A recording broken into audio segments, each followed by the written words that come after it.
মানুষ তো মুখিয়ে আছে তার ভোট প্রয়োগের জন্য, তার প্রতিনিধি নির্বাচিত করার জন্য।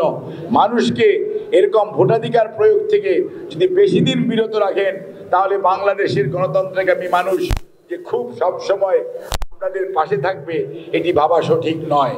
কাজেই আজকে উপদেষ্টাদের মধ্যে আমি কোনো অস্বস্তি দেখছি তা না, তো কয়েকজন উপদেষ্টা যাদেরকে নিয়োগ দেওয়া হয়েছে তাদের ব্যাপারে স্পষ্ট ভাষায় বৈষম্য বিরোধী ছাত্র নেতৃবৃন্দ বলেছেন।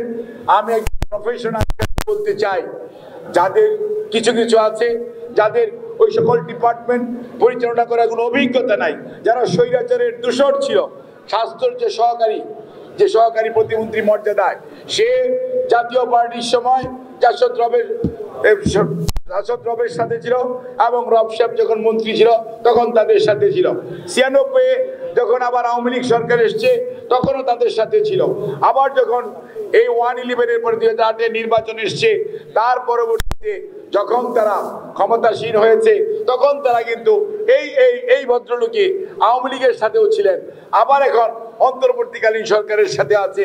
যেরকম আপনাদের মোস্তফা ফারুকীর কথা আসছে, এবং আমাদের আরেকজনের নাম শুনে কি বসির, আপনি বলেন যে আকিজউদ্দিন সাহেবের ছেলে, যার ভাই এমপি ছিল, যার নামে বনানী থানায় মামলা হয়েছে, তারপরেও ওনাকে যদি আপনার কি করা হয়, কি বলে যে উপদেষ্টা করা হয়, তাহলে তো আমাদের ভাবার বিষয় আছে।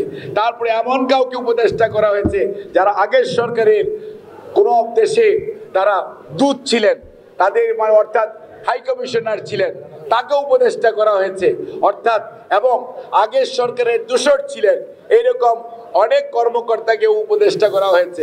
আবু সাঈদ মুগ্ধের প্রতি বিশ্বাসঘাতকতা করে যদি এই রকম নিয়োগ হতে থাকে, তাহলে সময় বলে দিবে দেশের মানুষ কোন দিকে যাবে।